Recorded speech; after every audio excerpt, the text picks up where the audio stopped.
All right, we're going to go to another issue that I know is very important in the state and also ties in with your focus on federalism and keeping decisions down at the local level. It has to do with our education system and Common Core.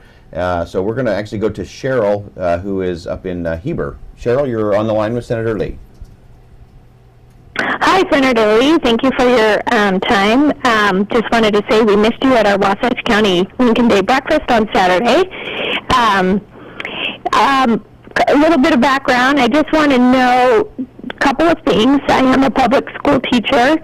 I have seen great strides in what we've done with Common Core in our state. I have actively spoken with our governor, Superintendent Minlove, my local school board, and we see some really exciting things coming from this.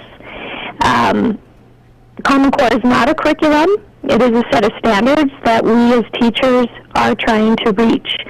My question for you is, number one, and I don't mean this to be disrespectful in any way, but I would like to know, when is the last time you have been in a Utah classroom with a Utah teacher teaching the Common Core? And what do you exactly hope to accomplish with your stance against Common Core when we as a state fully support Common Core? Okay. First of all, the last time I was in a Utah classroom with a Utah teacher where Common Core is taught was just a few weeks ago with my daughter, who attends Timberline Middle School. So I've talked to many of her teachers, and I've talked to many of them about their curriculum.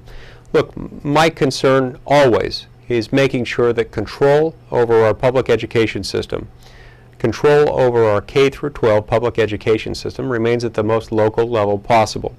I don't want the federal government involved in it.